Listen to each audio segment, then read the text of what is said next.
Bonjour tout le monde, est-ce que vous m'entendez bien?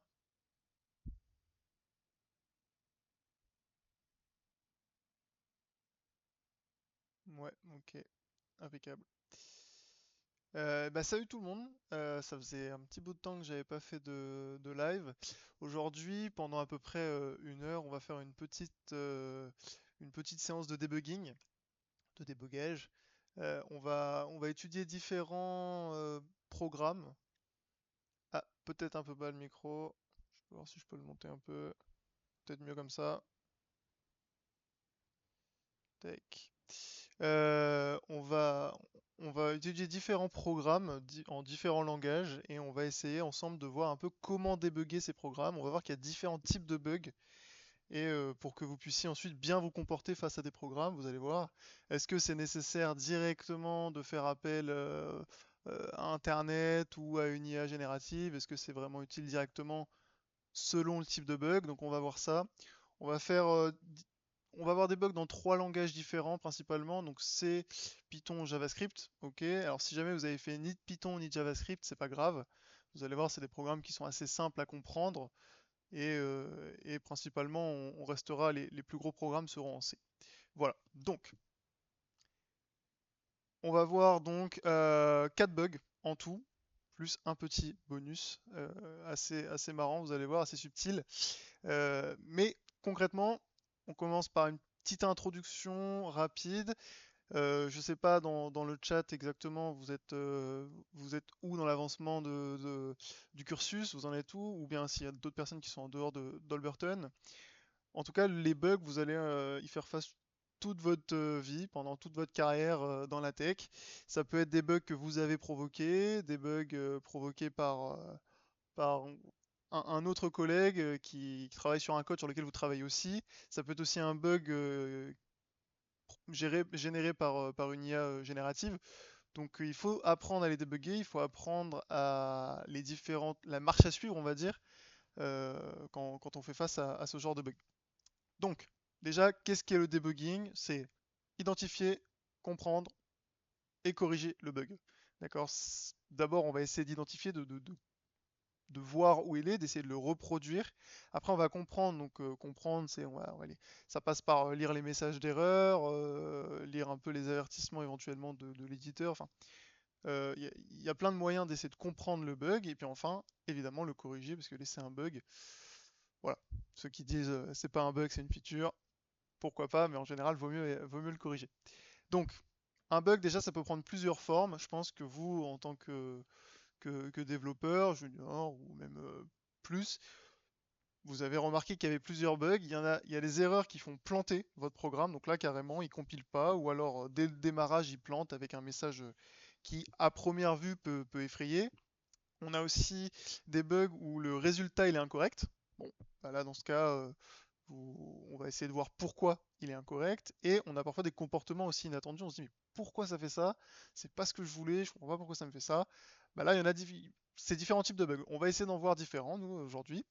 Et bon, ça va de soi, je l'ai précisé sur la slide, mais c'est une compétence obligatoire hein, dans le dev, puisque si vous savez uniquement coder, créer des bugs et ne jamais les réparer, ça peut poser problème, surtout on tend peut-être vers une époque où de plus en plus de code d'application va être généré ou est déjà généré par des IA génératives. Ça, pas de souci. Par contre, effectivement, faut quand même savoir quand l'IA a raison, quand l'IA a tort. Faut savoir un petit peu la challenger et parfois, bah, elle glisse des petits bugs comme ça. Et donc, faut savoir les débugger. Ok? Surtout, on va commencer là, je vais vous présenter la marche à suivre. Si vous avez des questions pendant le live, allez-y, surtout. N'hésitez pas, je lis le chat. Et surtout, parce que les programmes que j'ai créés, bon, ils sont buggés volontairement. Si vous repérez les bugs, voilà, n'hésitez pas à répondre aux questions, à essayer d'expliquer ce que vous avez vu, ce qui vous paraît suspect. Ça peut être qu'intéressant. Voilà. Pour les 4 bugs qu'on va voir, donc vous allez voir, les premiers va être facile, le deuxième ça va, et plus on va avancer, plus ils vont être un petit peu plus corsés, mais globalement c'est adapté pour tous les niveaux. Pour chaque bug, on va suivre une marche à suivre, d'accord? Donc en premier, on va essayer de comprendre le but du programme. Voilà, peut-être que quand vous allez arriver en entreprise sur un code que vous n'avez pas écrit, il faut déjà comprendre ce qu'il fait, comprendre ce qu'il est censé faire, comprendre, voilà, quel output j'ai pour quel input. Tout ça, il faut essayer de le récupérer en premier. Ensuite, il faut savoir reproduire le bug. Peut-être ça vous est déjà arrivé d'avoir un bug et d'avoir des difficultés à le reproduire. Ça arrive. Et bien ça fait, c'est une des étapes de la marche à suivre, il faut reproduire le bug. Ensuite, vous allez observer. Observer ce qui se passe. Donc observer les messages d'erreur, observer le comportement. Essayer de capter un peu ce qui se passe, mais vraiment observer. Formuler des hypothèses ensuite. Bon, ça, vous allez essayer de dire, je pense que ça vient peut-être de cette ligne, ça vient peut-être de cet appel à cette fonction à ce moment-là. Ensuite, vous allez tester ces hypothèses. Donc, on va le faire ensemble. Et une fois que vous savez l'hypothèse est vérifiée, bon, bah, vous corrigez le bug et puis vous retestez pour vérifier que le bug a en effet été corrigé. D'accord? Donc, premier bug, hop, on va passer sur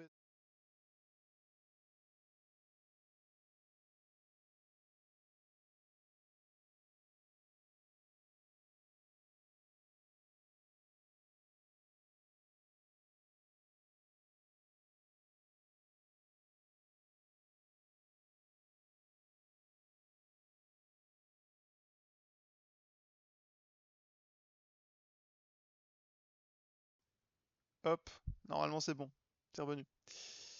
Excusez-moi. Du coup, je disais, on va se mettre sur ce petit programme qui est assez simple, d'accord? Le bug, bon, il est assez visible si vous avez un peu d'expérience.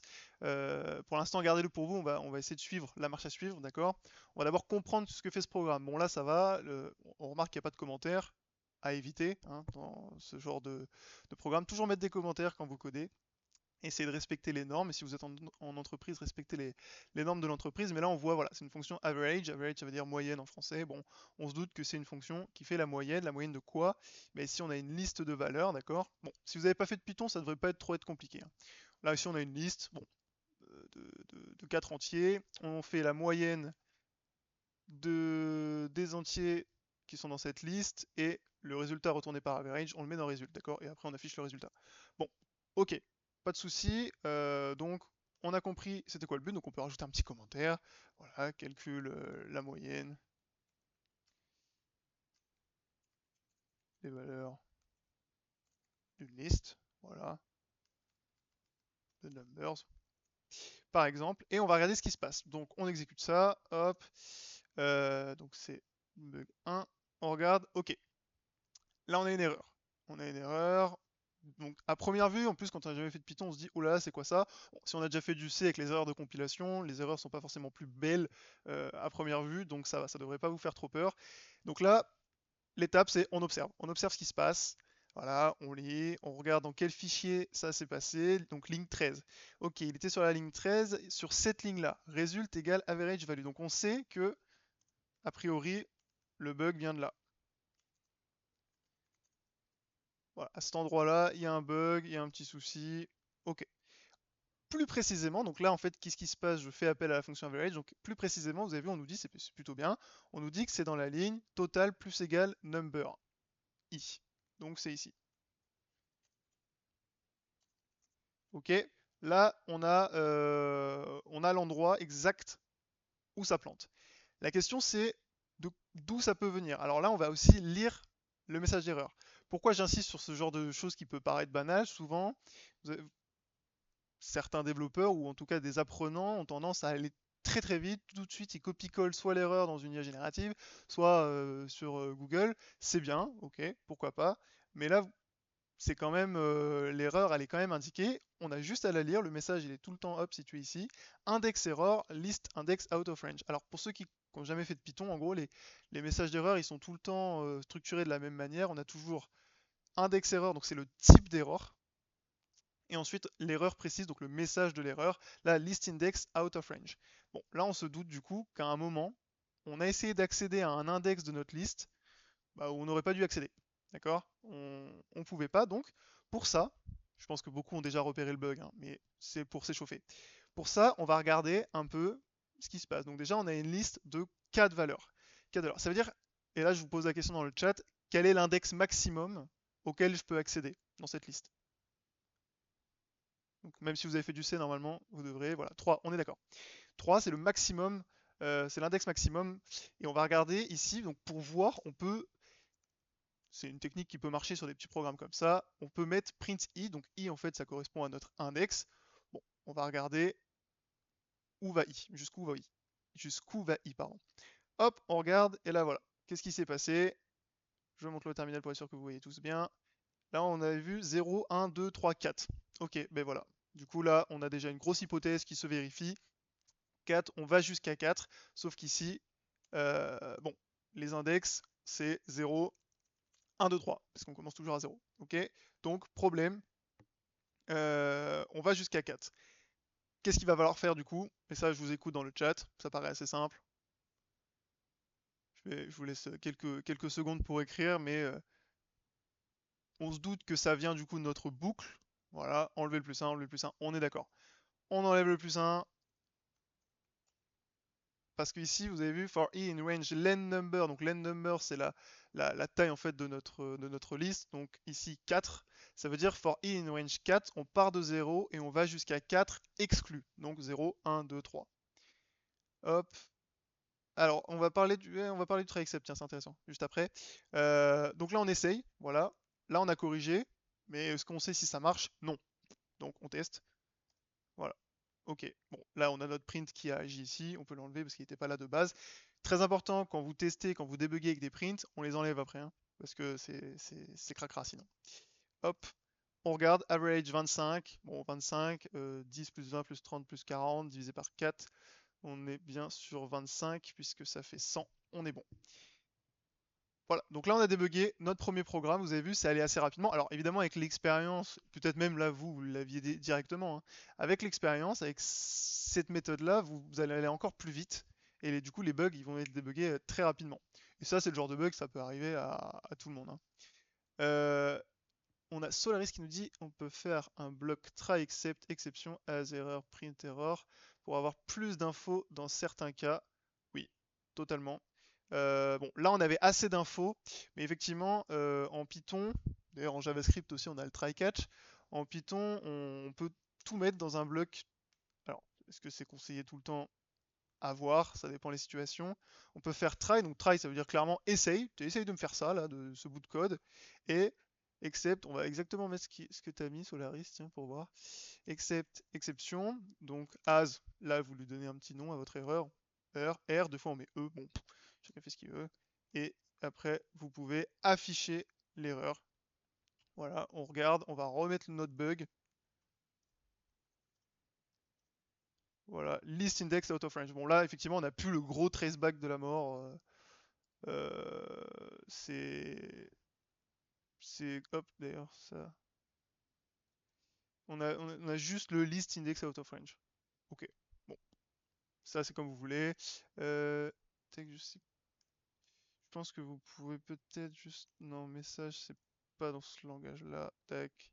Oui, voilà. Bon, là ça provoque une autre erreur. On va pas aller plus loin. Tac. On peut faire ça le try except, mais bon, faut connaître le try except.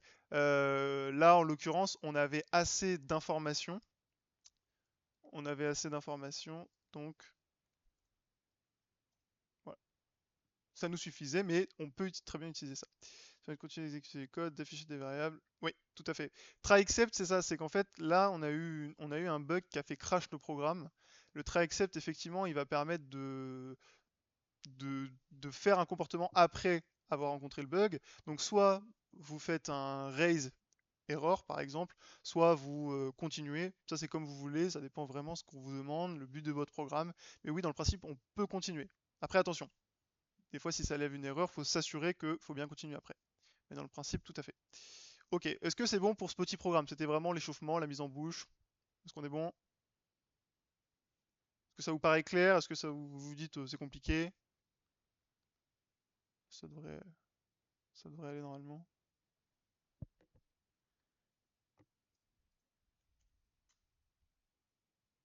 Non? Tout va bien? Bon, si tout va bien, on continue. Là, on va faire, hop, on va faire face à un deuxième programme. Alors, si vous êtes des étudiants d'Alperton, vous devriez le maximum c'est la C29, donc vous avez tous fait du C. Bon, là ça devrait déjà plus vous parler. On a un peu de pointeur, Bon, on a peut-être le fgets que vous n'avez pas vu. Bon, soit. Ici, les define, vous êtes pile en train de les voir. Mais bon, ça ne devrait pas poser de problème. Ici, on a un programme. Bon, on va déjà essayer d'analyser le programme parce que essayer de comprendre un programme dès le début, c'est aussi une compétence que vous devez savoir faire puisque le but c'est d'être un maximum en autonomie quand vous arrivez en entreprise, que vous arriviez à comprendre le code. Pour ça, faut qu'il y ait un code commenté. Pas de bol, là il l'est pas. Donc on va essayer de comprendre. Voilà, on regarde, on a une, deux, trois, quatre fonctions. Bon, on a une fonction remove new line. Bon, remove new line, on peut se douter de ce qu'elle fait. À mon avis, elle enlève donc la nouvelle ligne à une chaîne de caractères. Très bien.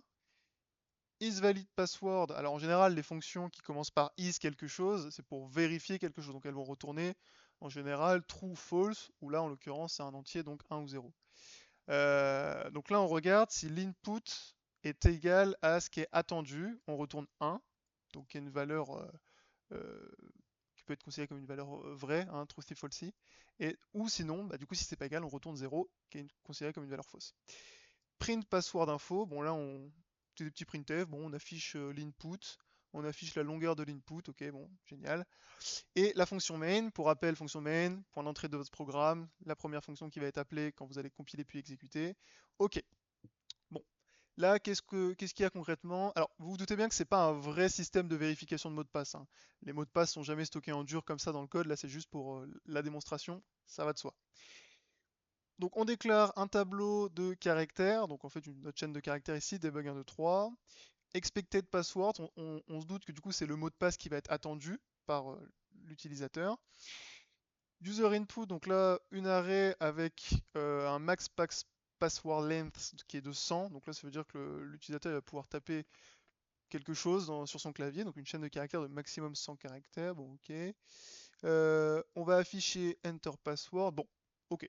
Ce qu'on va faire c'est qu'on va tester tout ça déjà, donc on compile, donc gcc, hop, c'est le bug 2, on va lui donner un petit nom, on va l'appeler password, voilà, bon. Là ça a compilé sans erreur, vous avez vu, ça n'a pas crash. Donc c'est déjà on se dit bon ok cool, la vie est belle. On exécute, enter password, bon. Imaginons évidemment je suis l'utilisateur, je tape un mauvais, donc je vais taper debug, juste debug tout seul, debug 1, voilà. Là on regarde, alors, vous avez entré debug 1, longueur 6, donc est-ce que ça fait bien 6 caractères? 1, 2, 3, 4, 5, 6. Oui. Access denied. Donc là, on me dit, t'as pas accès, très bien, c'est ce que je voulais, c'est le comportement qui est attendu dans le cas où je mets un mauvais mot de passe. Ok. On va retenter. Cette fois-ci, je vais mettre l'autre cas où je mets le mot de passe qui est attendu. Ah, là, access denied. Pas de bol, comme vous devez tous être très surpris là, je pense, derrière votre écran. Euh, Là, on a l'access de need alors que j'ai mis debug 1, 2, 3. C'est ce qu'on m'a demandé, debug 1, 2, 3. Pour être sûr, on peut même retaper en collant si on veut. Voilà, bon, access de need. Ok, là, il y a clairement un bug. Vous êtes dans l'équipe de développeurs. Il faut se donner à fond pour résoudre ça le plus vite possible parce que sinon vos utilisateurs ne peuvent pas se connecter, même s'ils ont le bon mot de passe. Donc, pour ça, on va regarder un peu ce qui se passe. Printf password, donc là, bon, ça m'étonnerait que ça vienne de là. Est-ce que déjà vous avez une hypothèse? Alors je dis bien, donnez pas la réponse. Donnez une hypothèse d'où ça peut venir, selon vous. Là, il peut être un peu plus subtil ce bug.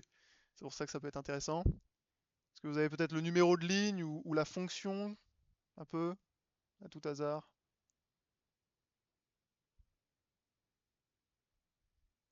Ah, ça a l'air peut-être plus... New line, ok. Donc, on a une hypothèse autour du remove new line. Ok, on va regarder. On peut checker, voir, bon. Ce qui peut être intéressant, c'est du coup d'afficher. Donc là, on va regarder remove new line. Ici, qu'est-ce qu'il prend? Il prend en paramètre une chaîne de caractères. Donc là, en fait, comment je réagis, comment je suis en train de réagir, c'est ce qui est attendu de vous, en fait, quand vous devez débugger. Donc là, notre remove new line, il attend en paramètre une chaîne de caractères. Euh, bon, il déclare une variable len, donc qui est de type sizeT. SizeT, pour ceux qui ne sont pas à l'aise avec ça, c'est un type qu'on utilise quand c'est pour déterminer une taille, et en général, c'est la taille d'une array. Donc voilà. Donc sizeT len, ok, strlen, donc là, On appelle strlen pour calculer la longueur de notre chaîne de caractères. Très bien. Ici, on a une boucle. Bon, si len est supérieur à 0, ok. Et si str de len-1, donc ça, c'est juste pour récupérer le dernier caractère, égale newline, et ben on remplace par un caractère nul. Donc en fait, on remplace ça par un caractère nul. Bon, on peut tester, hein. Printf, donc pour afficher une chaîne de caractères, c'est %s, hein. Hop, et vous faites, on va mettre user input, on va regarder, on va tester l'hypothèse de Xi'an. Tac. On n'oublie pas de recompiler parce que c'est du C. Donc test. Hop, là on voit test. Et ici, tac, directement you enter blablabla. Donc là on voit que le newline il a bien sauté. Donc hypothèse écartée. C'est pas le remove newline, il bug pas. Autre hypothèse. C'est intéressant.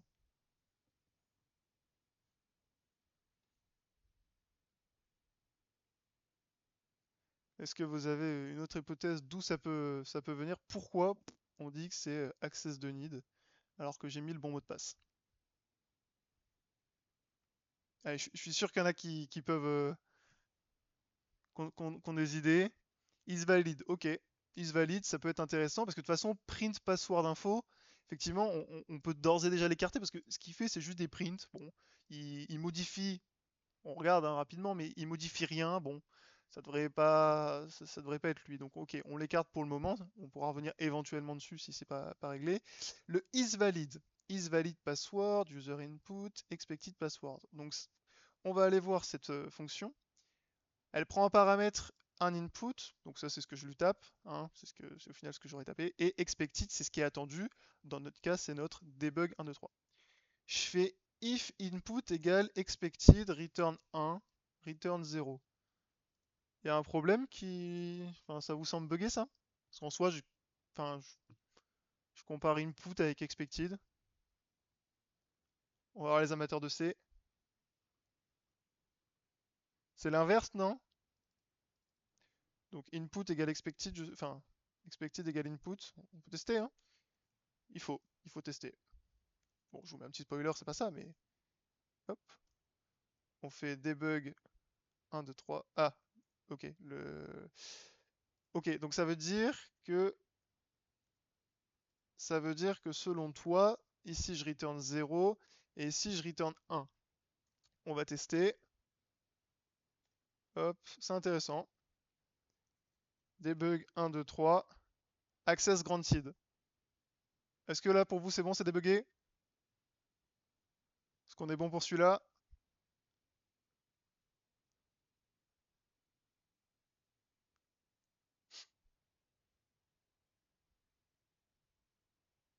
J'attends, est-ce que quelqu'un va le voir?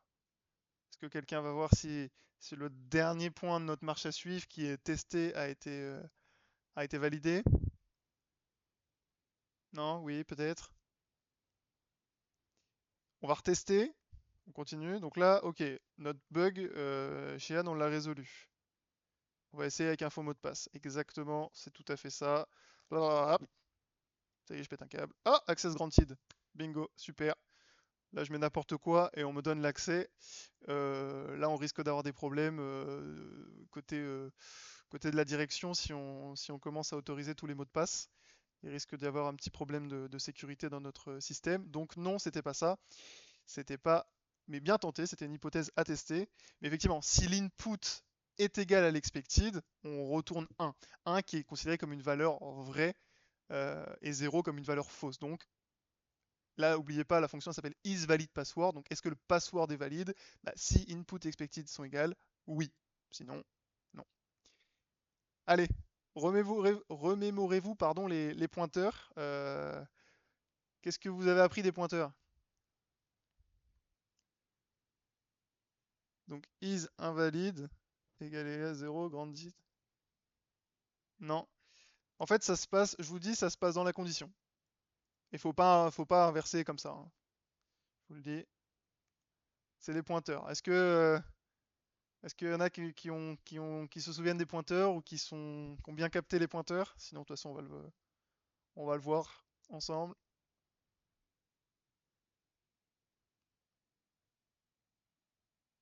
Est-ce que quelqu'un peut me dire, moi j'aime bien communiquer avec le chat. Pour ceux qui assistent à mon premier live, j'ai une question pourquoi on le voit quand tu le tapes dans le terminal? Ah, voilà, on le voit dans le terminal parce qu'en fait c'est juste que c'est un programme en C, c'est un faux password. J'aurais pu l'appeler n'importe comment. Enfin, c'est un faux mot de passe. Là, on fait que de la simulation, Maxime. C'est pas un vrai mot de passe d'un vrai système. Faut mettre un wildcard et on compare deux adresses. Bingo, bravo, bravo, bravo, bravo. On compare deux adresses ici. Regardez, input et expected. Qu'est-ce que c'est? C'est pas des, c'est des chaînes de caractères. On peut le dire ça rapidement, mais techniquement, parce que de toute façon, je parle en face de développeurs là. euh, Ici, je fais face à des pointeurs sur caractères. Donc en fait, ça, qu'est-ce que contient un pointeur? C'est une adresse. C'est pas une chaîne de caractères, ni un caractère. Donc en fait, ici, on peut tester, hein, mais comme c'est des adresses, déjà, si je veux les afficher, c'est pour 100p, hein, d'accord? Pour 100p, on va afficher input. Voilà, hop. Ici, on affiche, c'est expected. Hop, on regarde.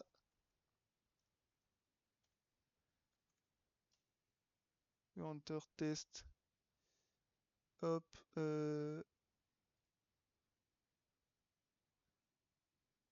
Ah oui, bah, du coup, je suis bête.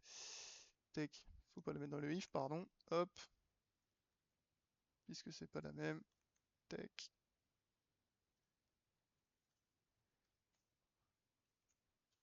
Voilà. Là, on regarde les adresses, vous avez vu? Évidemment, comme c'est deux pointeurs sur caractères différents, ah bah nickel. Salam Alek a trouvé. Impeccable. Travail d'équipe. Effectivement, là vous avez vu, c'est deux adresses différentes, donc évidemment qu'elles ne seront pas égales. Donc comme ça, à cause de ça, pardon, cette condition sera fausse. Et donc si cette condition est fausse, bah, en fait on rentrera jamais dedans et ça retournera tout le temps access denied. Même si input pointe sur le premier caractère de la chaîne debug123 et expected pointe sur le premier caractère d'une autre chaîne debug123. Donc effectivement ce ne sera pas la même chose. Ok? Donc on utilise strcmp tout à fait pour comparer deux chaînes de caractères. Donc là jusqu'à maintenant, vous avez compris, on ne comparait pas deux chaînes de caractères, on comparait deux adresses, comme l'a dit chez Anne. Et là, comme on vient de nous le dire, strcmp, on va l'utiliser, donc fonction de la librairie standard, hein, strcmp. Donc strcmp, hop, je ne veux pas vous dire de bêtises, mais normalement, il prend en premier paramètre une chaîne de caractères, en deuxième une autre chaîne de caractères, on veut les comparer, et si jamais ils sont égales, en fait, ça va retourner 0. D'accord? Donc on fait ça, on teste. Donc on teste cette fois-ci les deux cas, hein, cas d'un mot de passe valide et cas d'un mot de passe invalide. Hop, on compile, on exécute. Donc là, mot de passe invalide, access denied, on est bon. Mot de passe valide, donc debug 1, 2, 3, access granted. Problème résolu. Vous savez, ça peut vous paraître bête, mais dites-vous que n'importe qui est susceptible de faire ces bugs-là. Hein. De faire ces bugs-là, vous savez, quand vous codez à fond, c'est très probable que ce petit bug, ces bugs vous arrivent. Hein. C'est tout à fait normal. Donc là, voilà. Ici, le problème, on comparait des adresses au lieu de comparer des chaînes de caractères. Est-ce qu'on est bon pour tout le monde?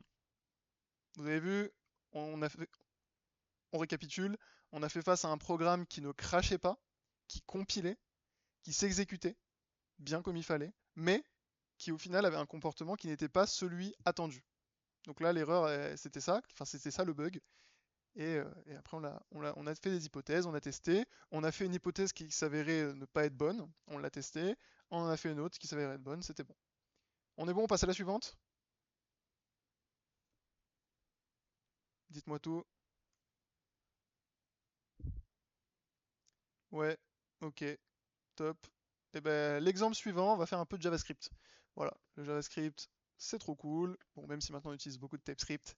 On va faire un peu de JavaScript. Alors, pour ceux qui n'ont jamais fait de JavaScript, c'est pas de souci. Je vous explique rapidement. Ici, on a un programme. Alors, on va essayer de le découvrir. Je savais pas trop expliquer, pas évident. Bah, de toute façon, faut s'entraîner. Et puis après, on vous demande pas d'expliquer. Là, on vous demande déjà d'arriver à suivre une marche à suivre pour débugger. Là, ce qu'on vous demanderait dans ce cas-là, c'était vraiment de débugger. C'est débug-moi le code et après, une fois que c'est débugué, évidemment, c'est possible que soit votre responsable, soit un de vos collègues, un développeur, vous demande évidemment, bah, tu peux explique-moi ce qu'était le bug. Bon, bah là, dans notre cas, le bug, c'était que on comparait, on comparait deux adresses au lieu de comparer deux chaînes de caractères. Et dites-vous aussi quand, alors soit en entreprise, soit sur vous, vos gros projets, moi je vous encourage fortement à faire ce qu'on appelle des bug tracking. Des bug tracking. Ah, voilà, c'est des documents. Alors ça, vous le ferez plus tard, hein, notamment en fin d'année. Mais des bug tracking, c'est un document dans lequel vous allez suivre vos bugs. Vous allez mettre la date où vous l'avez eu, où vous l'avez rencontré, comment le reproduire, le bug, et d'où ça venait et comment vous l'avez corrigé. L'avantage, c'est au moins quand vous avez des collègues qui font face à un bug similaire, ils regardent ça et ça résout plus vite. Voilà, il faut essayer de le tracer. Après, tout vient avec de l'entraînement, Maxime, hein. Ça, il n'y a pas de. Évidemment, n'importe quel bon joueur de basket ou de foot, au début, il savait pas faire de jongle ou il savait pas tirer. Bon, bah là, à force, on s'entraîne. Ok. On revient sur notre JavaScript. Je bois juste un petit coup d'eau.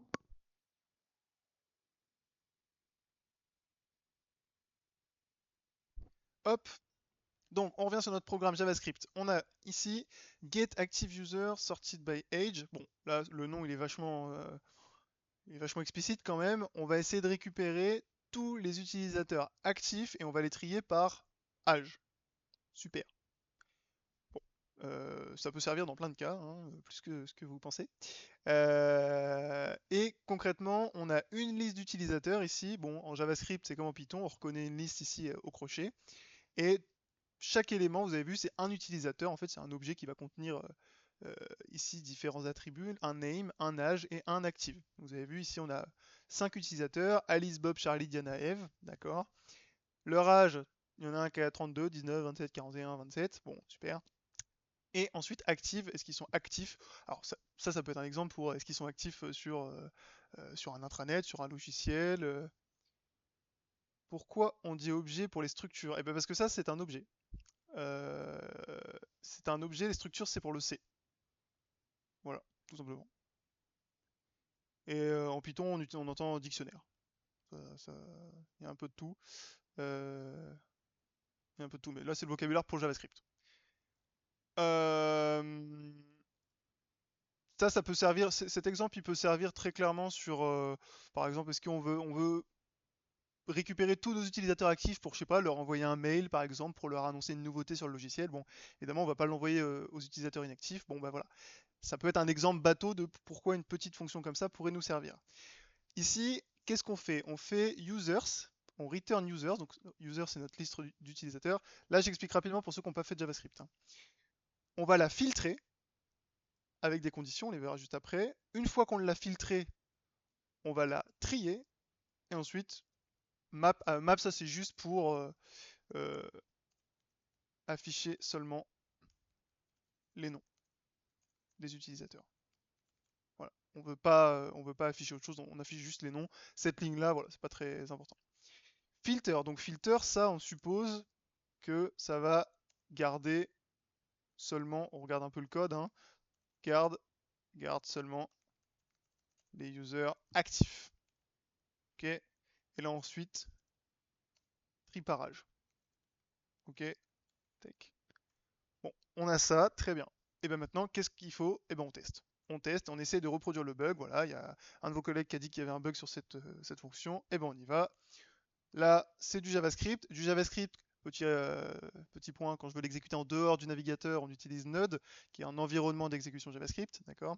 Donc Node bug 3, c'est le 3. Hop, sorted active user. Donc là, qu'est-ce qu'on a? Pouf, on a Alice, Bob, Charlie, Diana, Eve. Ah, super. Moi, je remarque un bug, c'est que lui, déjà, il est inactif. Et c'est le même cas pour Eve. Bon, vous avez vu, ils ressortent. Effectivement, il y a un bug, ça trie pas comme il faut. Enfin, ça filtre pas comme il faut. On va regarder ce qui se passe. Notre filter, il prend donc un utilisateur, un par un. Ça veut dire en gros, je prends les utilisateurs un par un. Et pour chaque utilisateur, je vais lui appliquer cette petite fonction. User.active, je regarde s'il est true. Bah, du coup, où est le problème? D'où peut venir le problème? S'il y en a qui sont un peu plus avancés dans le programme, qui ont déjà fait du JavaScript, euh, est-ce que vous sauriez dire quel est le problème ici là? Quelle est l'hypothèse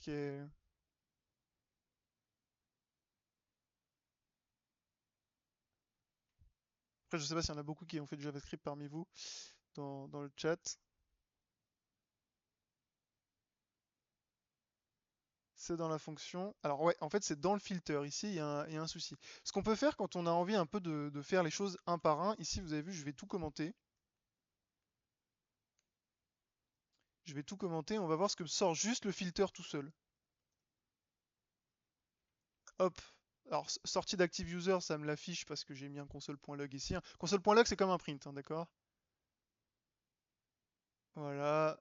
Hop. Pas de souci. On regarde ici, Active User. Bon, ça filtre. Effectivement, ça filtre pas. C'est bizarre. Mais regardez, il y a quelque chose d'intéressant. Qu'est-ce que vous remarquez ici? Parce que du coup, j'ai désactivé le tree et j'ai désactivé le map, hein, je les ai juste commenté pour voir ce que le filter fait déjà, est-ce qu'il filtre bien. Qu'est-ce que vous remarquez là-dedans? Et là, que vous ayez fait du JS ou non, ça n'a pas d'impact. Les equal true fait tout basculer en true. Exactement. Exactement, vous avez vu, regardez. Là, une fois que j'ai filtré, tous mes utilisateurs, ils sont actifs. Donc normalement, c'est Bob et Eve qui sont censés être inactifs. Là, ils sont en true. C'est un peu...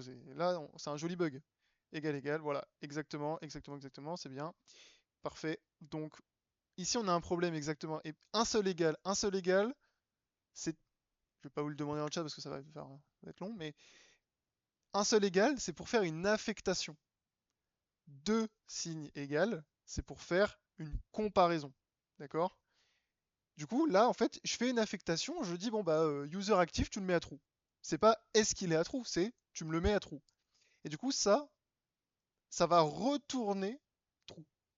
Et filter, c'est une fonction, pour ceux qui n'ont jamais fait de JS, qui a besoin de savoir si c'est true ou false. Si c'est true, il garde l'élément. Si c'est false, il ne le garde pas. Bon, bah évidemment, comme cette expression, elle retourne true dans tous les cas, bon, bah effectivement, il va tous les sortir. Et en plus, il aura changé la valeur d'actif. Donc imaginez, vous avez fait ça en, je sais pas, en prod. Bon, bah super, tous vos utilisateurs, ils sont true maintenant. Ils sont actifs. C'est génial.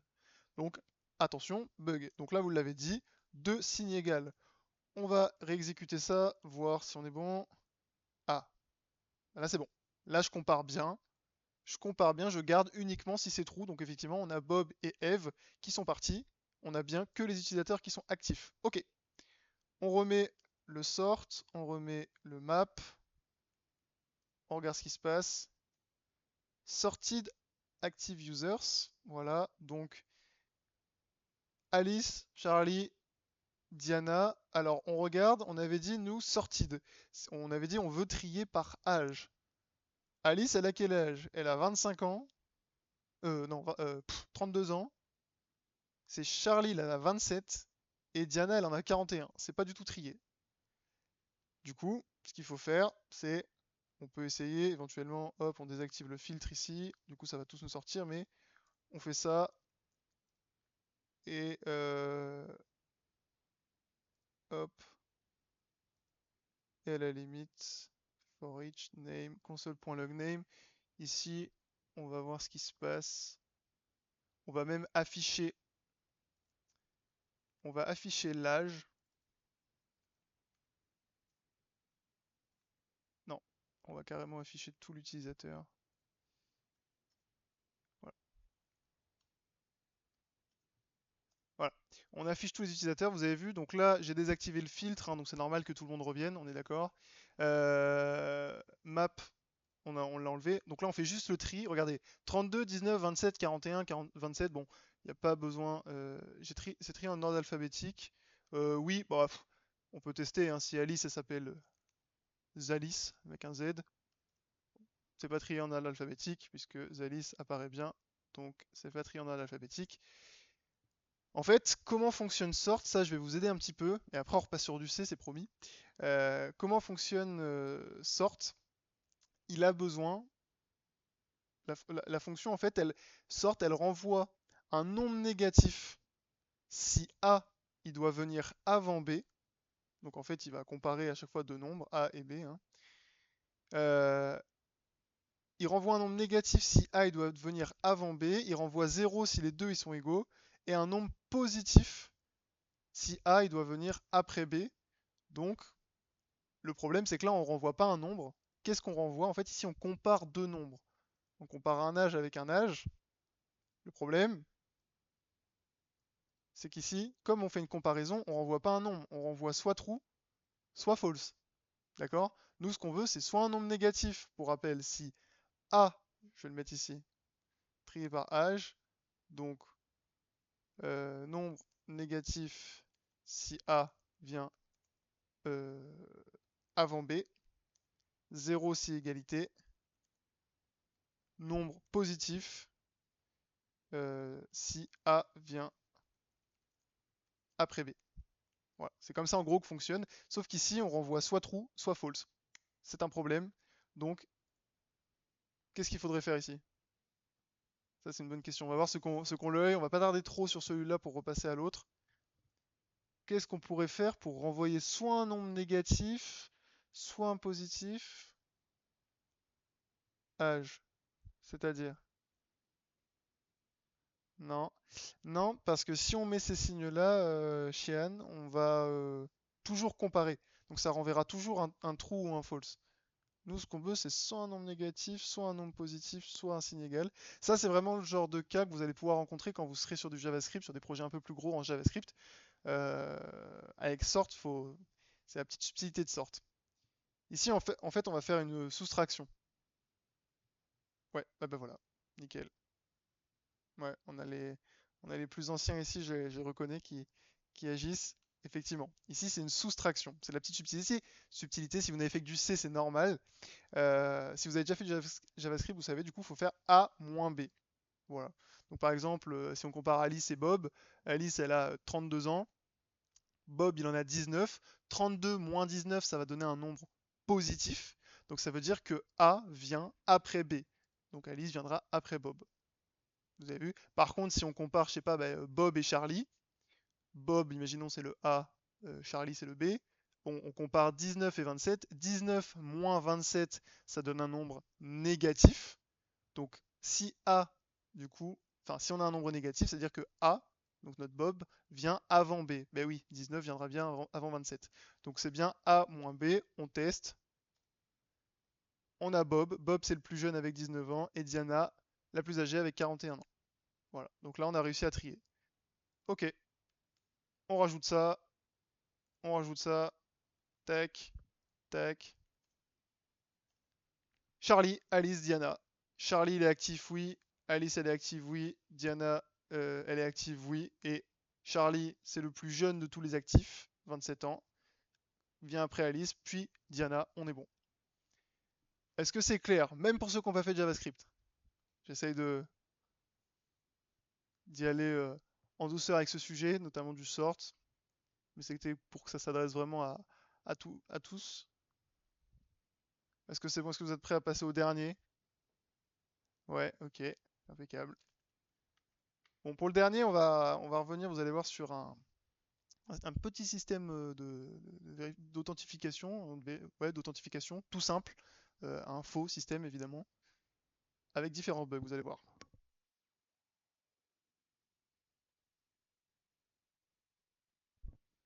Ok, dernier bug, avant le petit bug bonus, mais le petit bug bonus il va un peu vous...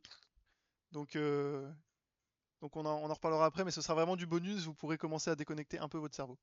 On regarde, donc là ici on a un système d'authentification, d'accord, euh, un peu comme tout à l'heure, mais un peu plus poussé, puisqu'ici en fait on a une liste d'utilisateurs. Alors ça, faudrait voir ça un peu comme notre petite base de données. On a trois utilisateurs dans notre système, Alice, Bob et Eve.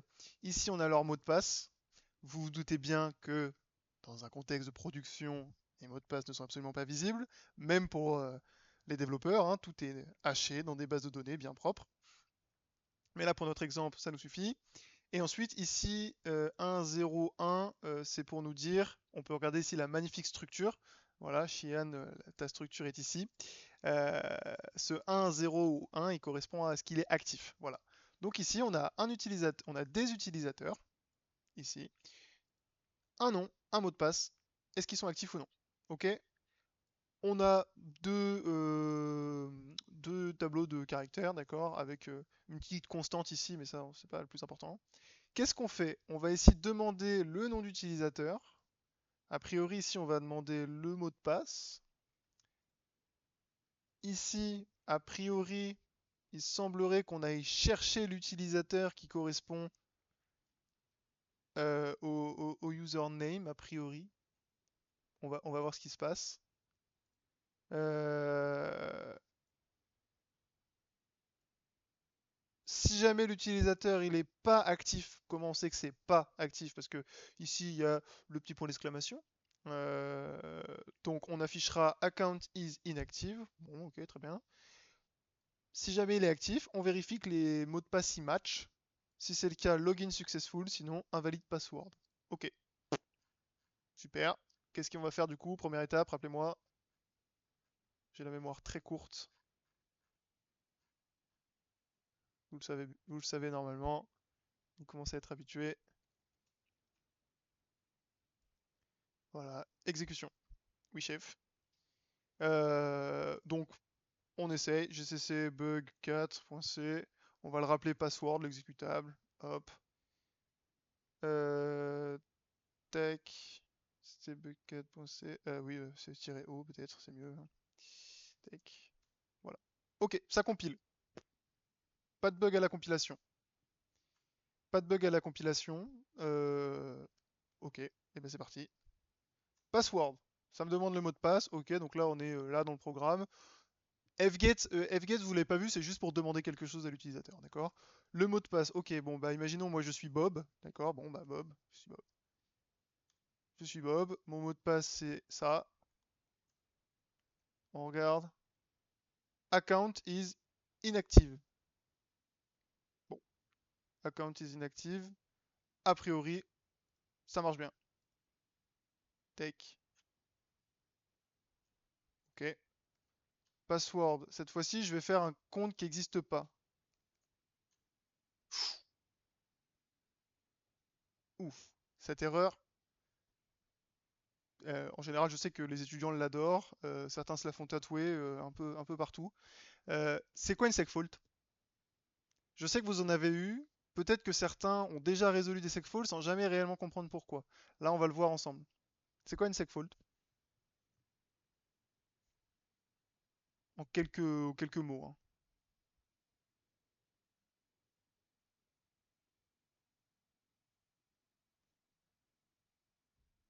Je vous laisse quelques secondes, c'est intéressant. C'est un problème avec les pointeurs, oui. Un peu vaste. Concrètement, quand est-ce qu'intervient une segfault?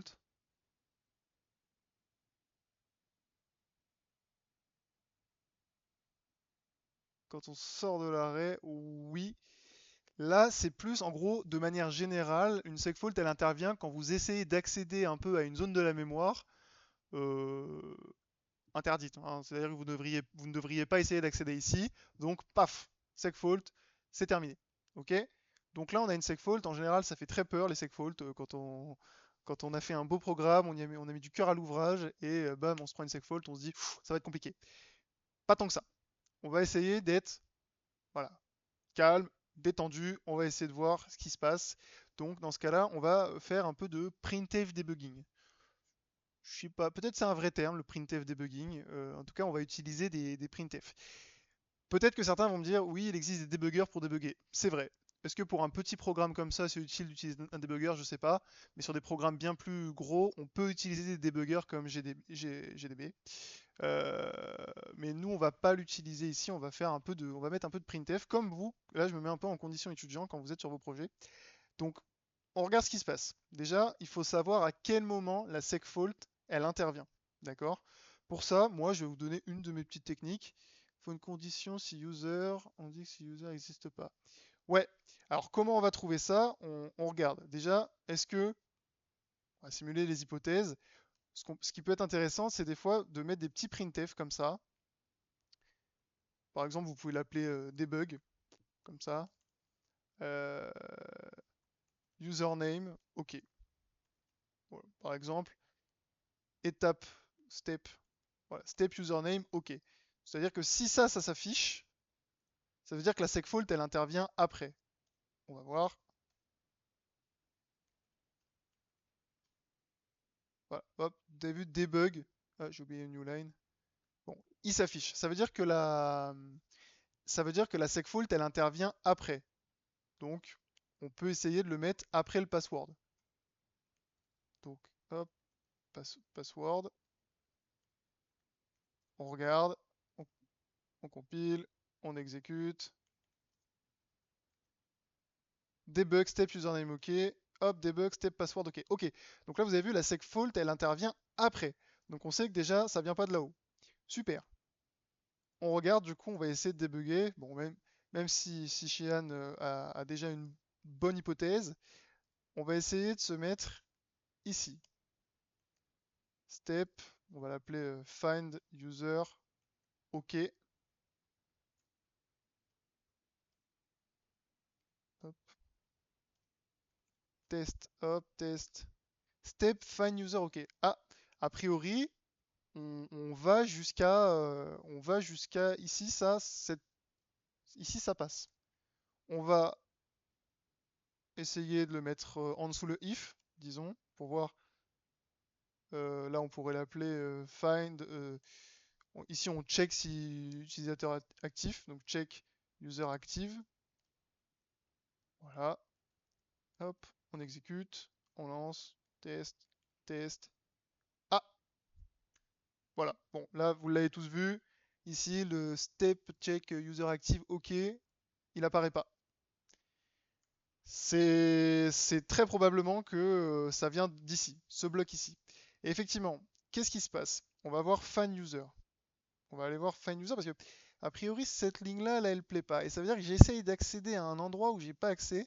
Ça veut sûrement dire que mon active ici, il passe pas là. Il n'est pas apprécié. On va voir ce qui se passe du côté de fan user.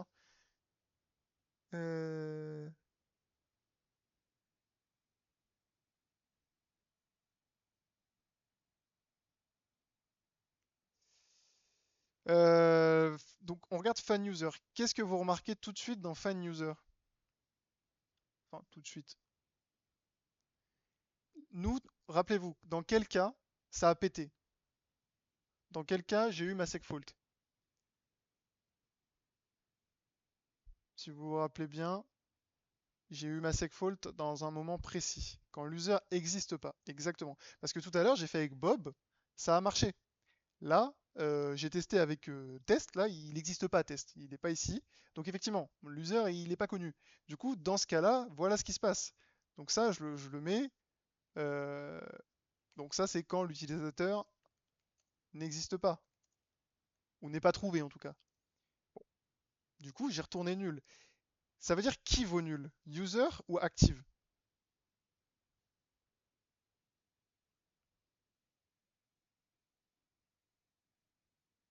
Eh ouais, user. Du coup, j'essaye de choper ça, cette, le champ de user active, j'essaye de le choper sur un truc qui vaut nul. C'est vrai que là, il y a un problème. Pour vérifier, parce que vous me connaissez, ou peut-être pas, mais dans tous les cas, on va vérifier, on va tester cette hypothèse, qui est du coup l'hypothèse de Chien depuis le début. Hop, du coup, ça doit être assez frustrant pour toi, je pense. Mais on va vérifier. Comment on peut vérifier? Eh bien, find user, il retourne un pointeur sur un user. Donc ça veut dire que normalement, je peux essayer d'afficher une adresse. Donc pour rappel, hein, %p, d'accord. %p, hop, user, on regarde ce qu'il vaut. Tac, hop, test, test, bingo. Ici, nil. Alors, nil, c'est pas nul. C'est juste printf, comment il fonctionne quand vous avez quelque chose qui vaut nul, printf, il affiche nil. Ça veut dire que c'est nul. D'accord? Donc là, nul. J'ai la confirmation, je le sais. Et vous avez vu, pas un coup d'IA, pas un coup de Google. Hein, j'ai la vérification voilà, très rapide. Alors, quand vous êtes dev, ça va très très vite. Hein. Quand vous avez l'habitude, mais ici j'ai la confirmation que mon user il vaut nul à ce moment-là, dans le cas où l'utilisateur je ne le connais pas. Ok? Donc c'est un problème, effectivement, je ne vais pas pouvoir récupérer active d'un truc nul. D'accord? Donc le bug il est ici, et donc ça y est, Chian, effectivement tu as raison, il faut vérifier que l'utilisateur est nul. Donc c'est ce qu'on va faire tout de suite. Bon, n'hésitez pas à faire des copier-coller hein, dans votre code quand il y a besoin. Hop. Donc là on peut faire, alors, user égale nul, on va être bien explicite. Printf, voilà, vous mettez un message explicite, hein, unknown user, par exemple. Return 0. Voilà. Bon, on va essayer. Tac. Est-ce que ma segfault est partie? Tac, tac. Unknown user. Super. J'ai plus la segfault et j'ai bien traité le cas. Alors, on peut aussi tester dans le cas où l'utilisateur il existe. Hein. Account is inactive, c'est bon, on n'a rien pété, mais c'est normal parce qu'on a juste rajouté une vérification. Ok? On nous a dit, voilà, soyons en scénario, on nous a dit, faut afficher le password, non. Non, là on l'affiche pas. Là, imaginons on est dans un vrai système d'authentification. Tout à l'heure c'était vraiment pour le test. On va éviter d'afficher le password. Euh, Imaginez par exemple vous êtes sur n'importe quel site et il vous affiche votre mot de passe en gros une fois que vous l'avez tapé. Je pense que vous serez pas trop content. Donc là, comme c'est un code un petit peu plus rigoureux, on va pas l'afficher. Mais après, les printf, vous en faites ce que vous voulez. Hachage, oui. Alors ça, c'est quand il y a des bases de données, etc. hein. Ça, il n'y a pas de... Afficher que le compte n'existe pas avant de lui demander le password. Oui, oui, oui. Ça, c'est... Alors ça, c'est effectivement... Ça peut être une bonne logique. Hein. C'est une bonne idée. C'est une bonne idée, étant donné que pour trouver l'utilisateur, j'ai pas besoin du mot de passe. C'est une bonne pratique. Ça peut, ouais. On peut s'amuser, hein. On peut s'amuser. Tac. Le password, on le demande que si... Touc. On ne demande que si l'utilisateur il est inactif. Bon, ça peut être intéressant. Hein. On compile. Bob. Hop. Ça peut. Ça peut. Au contraire. Bonne idée. Hop, on va faire ça. Ok. Donc là, c'est bon. Notre vérification de est-ce que l'utilisateur il est actif, elle fonctionne. On vérifie si l'utilisateur est nul. Ça marche. Très bien. Bon, bah maintenant on va lui demander son mot de passe. Donc, on lui demande son mot de passe. Il va le taper. Alors ça, c'est dans le cas. Voilà. Tac. Non, fallait pas que je recompile. Enfin, pas besoin. Tac, unknown user, bon bah ça y est, là directement. Alors attention aussi, là je vous le dis pour plus tard, ça peut être très dangereux de mettre ce genre d'erreur en termes de sécurité. Parce que du coup, si vous lui demandez pas le mot de passe, un hacker, il sait directement que ce compte il n'existe pas. Par contre, si je mets, ah, du coup je vais revenir comme j'étais tout à l'heure, mais c'était une bonne idée. Mais si je mets Alice, n'importe quoi. Hop, si je mets Alice, et que là ça me demande le mot de passe, ça veut dire quoi? Ça veut dire qu'on sait qu'il y a un utilisateur qui s'appelle Alice. Donc le hacker, tu lui mâches le travail. Tu lui dis, t'inquiète, j'ai une Alice dans mon système. Donc je reviens comme j'étais pour éviter les problèmes. Si jamais tu vois la subtilité, hein, hop. Voilà, donc on va revenir comme on était, hop, à savoir, peu importe qui t'es, on va te demander ton mot de passe. Là, imaginons je mets un mauvais mot de passe, invalide password. Ah, ok, bon, le cas, il fonctionne. Pour que vous ne soyez pas perdu, on va essayer de se noter, on va se noter dans un fichier à part. Ça, vous pouvez le faire aussi, hein, si vous voulez. Test.txt, donc cas à tester. Les cas à tester, quels sont-ils? Ok. On a, hop. Dans les cas à tester, on a l'utilisateur invalide, inactif, pardon. Utilisateur inactif, ça, on a dit c'était ok. S'il est inactif, hop, on le sait. Si utilisateur non trouvé, ça c'est ok. A priori, on a, oula. Ok. L'utilisateur qui a un mauvais mot de passe, a priori, mauvais MDP, a priori c'est ok. On va voir. Et là, ce qu'il faut tester, c'est bon mot de passe. Bon mot de passe, on va tester. Donc, on va juste reprendre parce que je ne m'en souviens plus. On va reprendre le Alice. Alice, son mot de passe, c'est ça.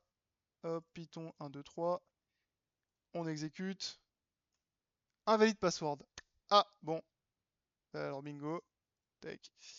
Bingo, ça, not OK. Hein. C'est pas OK du tout. Il y a un bug. Donc, eh bien, on est reparti. Vous connaissez la musique. Là, vous vous doutez bien, l'hypothèse, ça vient d'où? Du coup, ça vient de quelle fonction, selon vous?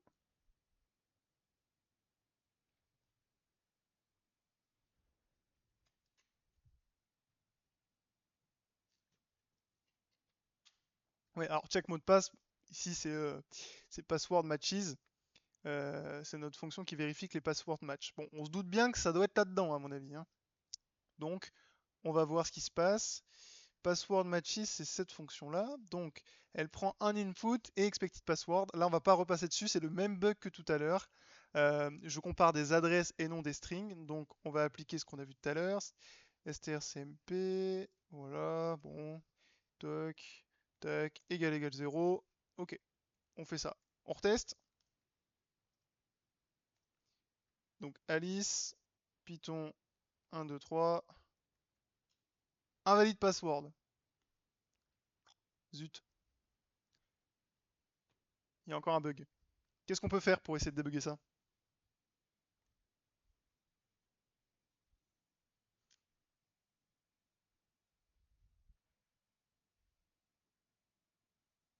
Est-ce que vous avez une idée de ce qu'on peut faire? On est bientôt sur la fin, courage. Afficher les passwords. Bingo. On va afficher les passwords, on va voir, parce que c'est bizarre quand même. Donc ce qu'il faut, c'est les faire avant la vérification. Hein. Hop, on va faire donc password tapé par l'utilisateur, donc tapé par le user, %s, password, et donc là on va afficher password. Et ici, on va du coup le comparer avec user password. On va regarder ce qui se passe. GCC, hop. Donc nous on a dit Alice, Python 1, 2, 3. Et voilà. Python tapé par le user, donc Python 1, 2, 3, plus new line. Password tapé. Ah merde, j'ai pas changé le truc ici. Hop, bon, vous avez compris. Euh, Donc en fait, ce que je tape, j'oublie de retirer le new line. Vous avez vu, l'utilisateur, on le fait bien. Donc ici, on remove le new line, mais le password, on remove pas le new line. Donc c'est un problème. C'est un problème, donc pas de souci. On va juste rajouter ça. Donc déjà, on enlève ça. N'oubliez pas, on enlève les printf après, c'est cracra. Hop. Et du coup, une fois qu'on a récupéré le password, on supprime. Hop. On supprime. On teste. Alice, Python 1, 2, 3. Magnifique. Magnifique, ça fonctionne. On a débugué, donc ici, c'est OK. Hop. Alors, imaginez vous êtes des développeurs consciencieux. Est-ce que là, vous arrêtez là? Alors, je vous spoil, il n'y a plus de bugs là, ça y est, on a résolu les bugs, normalement. Est-ce que vous vous arrêtez là?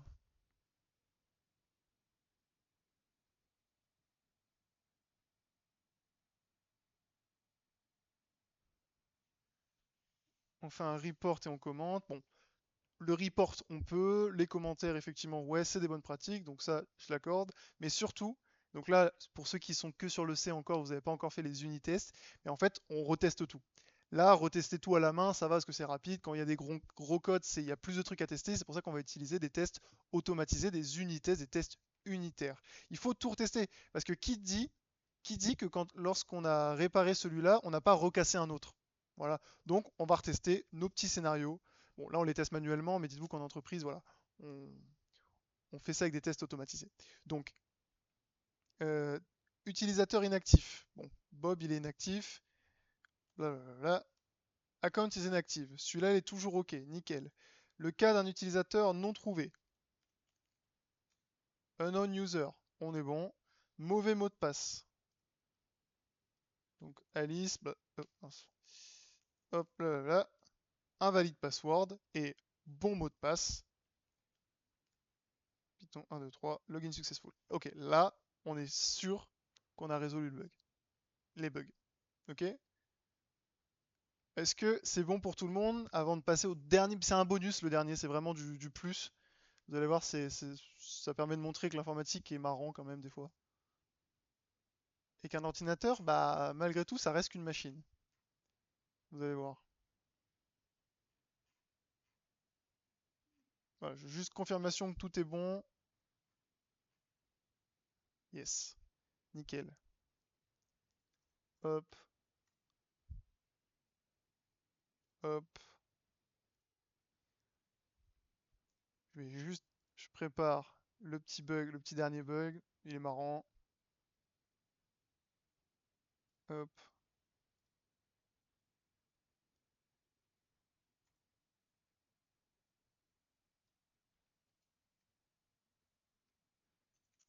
Si vous avez des questions entre vous, hein, même n'hésitez pas. Hop.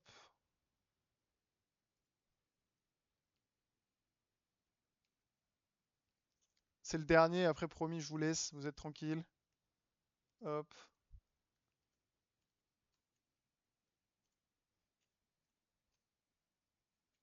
Ok. Êtes-vous prêts pour ce magnifique bug qui est un vrai bug, mine de rien, à considérer. Hop. Quelqu'un peut-il m'annoncer l'output de ce code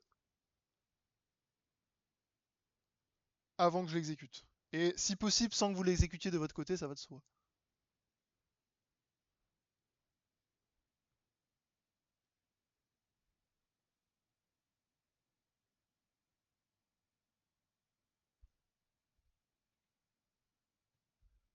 Est-ce que quelqu'un arriverait à me dire ce que ça va afficher? Alors, c'est soit ça m'affiche true, false, false, false, true, true, true, false. C'est soit true, soit false que ça m'affiche pour chacun des prints, hein.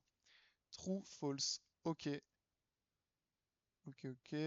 None. Alors, ça m'affichera soit true, soit false. Ça peut m'afficher none. Parce qu'ici, je compare un entier avec, enfin, un flottant avec un flottant, avec un float avec un float. True, true. Ah, ok. True, true. Ok. On a true, false. Ok. Au pifomètre, évidemment. Alors, total, ici, 0,1 plus 0,2. Je pense qu'il n'y a pas besoin d'avoir fait ce PMAT forcément pour voir que ça fait 0,3.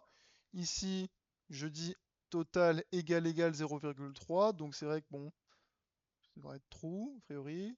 Total 2, d'ailleurs, take. Total 2 égal 0,5. Bon, ok. Et ben on y va. False true. Waouh! Pourquoi ça fait ça? Est-ce que quelqu'un saurait en un mot, il sait d'où ça vient? Vous avez vu ce magnifique bug? Et en fait, ce qui est buggé, c'est ça. Précisément, je vous le dis. Tac, tac, false. Ça dit que 0,1 plus 0,2 n'est pas égal à 0,3. C'est dingue, hein? Quelqu'un sait d'où ça vient? Non, pas du tout.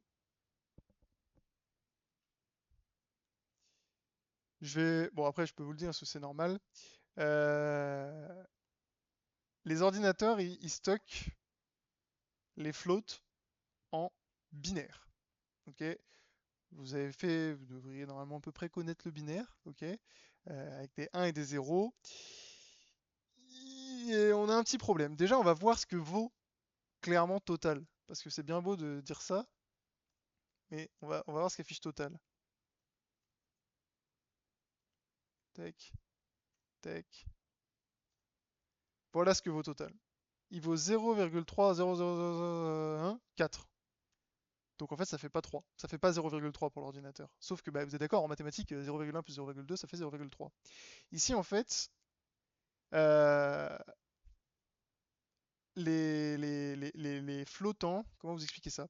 Les flottants, c'est du pur bonus, hein, ce que je vous dis là. Les flottants, ils sont stockés en binaire et les fractions, enfin, ouais, si, les fractions, elles sont exprimées en puissance de 2, pas en puissance de 10. D'accord? Parce que c'est en binaire. D'accord? Et 0,1 sur 2, par exemple, ça fait 0,5. D'accord? 1 sur 4, ça fait 0,25. Vous voyez? 1 sur 8 égale 0,125. Vous êtes d'accord? Vous avez vu à chaque fois ici 2, 4, 8, ça pose pas de souci. Parce que c'est des puissances de 2. Ça pose pas de problème.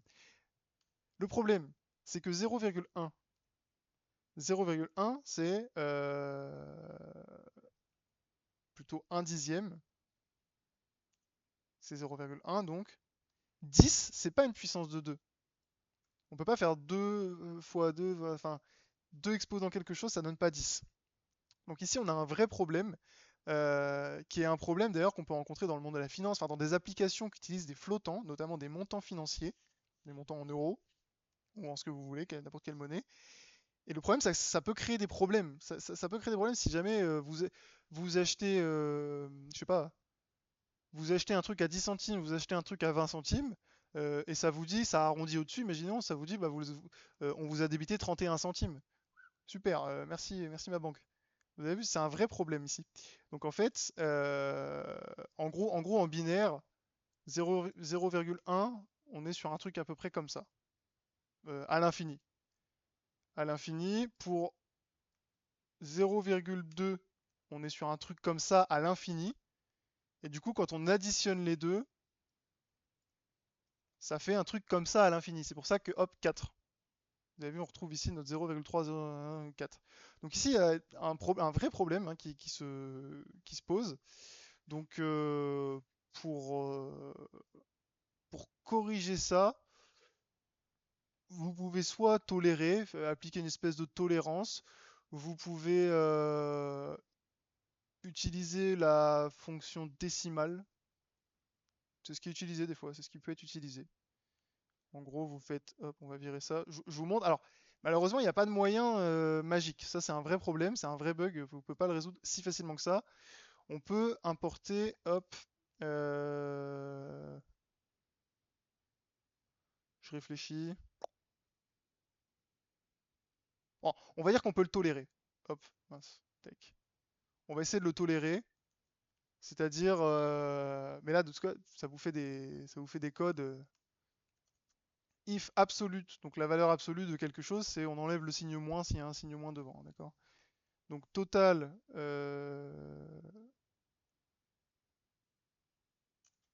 moins 0,3 dans notre cas, s'il est inférieur à 1, c'est 1 puissance, enfin 1 fois 10 puissance moins 9. Bon, ça c'est l'écriture scientifique. Encore une fois, tout ce que je dis là, vous pouvez l'oublier, hein. C'est juste comme ça, vous pourrez le dire et vous pourrez jouer à qui veut gagner des millions si vous voulez. Et là, ok. Sinon, bah, elle se print, not ok. On peut voir. Voilà, ok. Vous avez vu, là j'ai enlevé la tolérance. Enfin, j'ai été tolérant, j'ai dit bon, allez, c'est bon, s'il y a un truc à péter au schnock, là, un 4 qui est après je sais pas combien de zéros, c'est bon, tu considères que c'est la même chose. Voilà. Ça peut être une technique. Après, c'est vraiment du. Qui le connaissait, honnêtement, ce bug? Qui est aussi valable en JavaScript, hein, d'ailleurs. Et je pense que c'est valable aussi sur d'autres nombres, hein. Enfin, c'est même sûr. Là, 0,1 plus 0,2, ça m'affiche ça. 7,3. Non, ça fait bien 4. Général.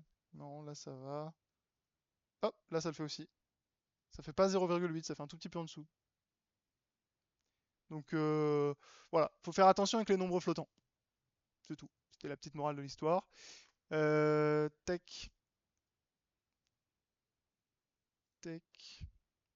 Est-ce qu'il y a des questions? Déjà, merci de m'avoir écouté. On vient d'atteindre la barre des 450 followers. Cool, cool, cool, cool. C'est bon pour tout le monde? Pas de questions?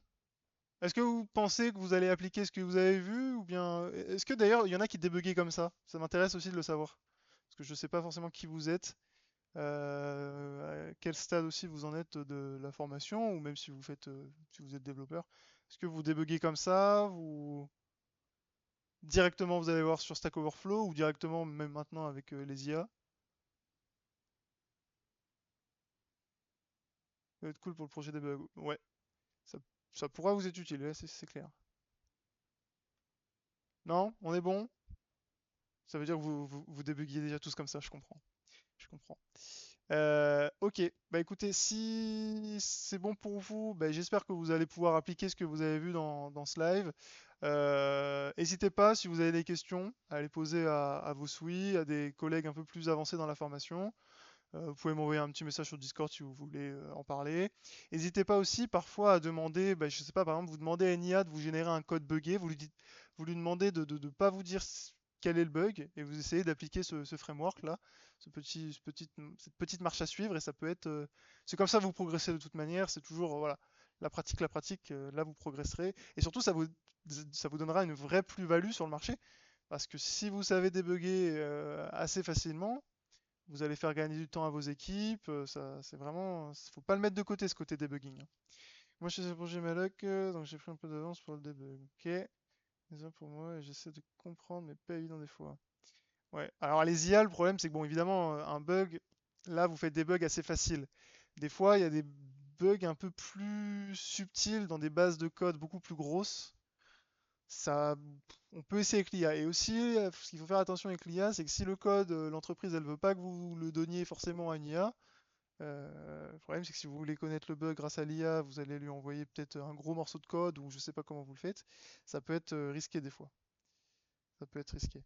Donc voilà. Quand c'est des petits bugs comme ça, quand vous avez un index out of range ou une segmentation fault, honnêtement, il faut arriver à le débugger tout seul. On va dire que quand vous sortez d'Olberton, il faut que vous sachiez clairement résoudre, réparer une seg fault, quoi, en gros. HBNB, c'est un projet qui est déjà plus costaud, plus gros. Mais pareil, des fois, du print debugging, ça peut aider, hein. Ça peut aider. On peut aussi utiliser des outils comme Python Tutor. Il y a plusieurs techniques qui existent.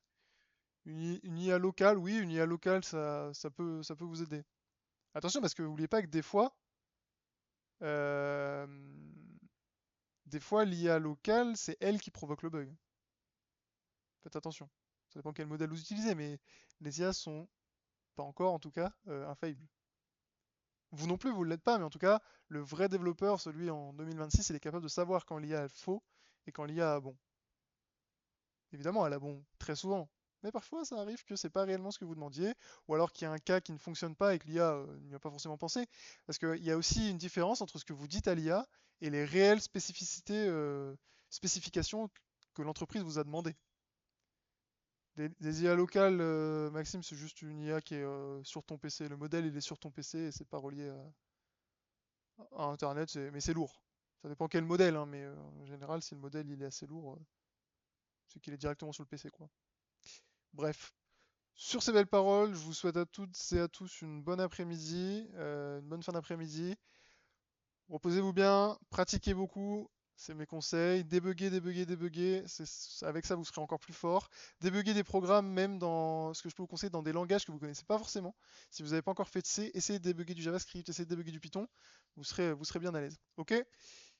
Salut tout le monde, bon courage pour le PLD de demain et je vous souhaite une bonne soirée. Salut!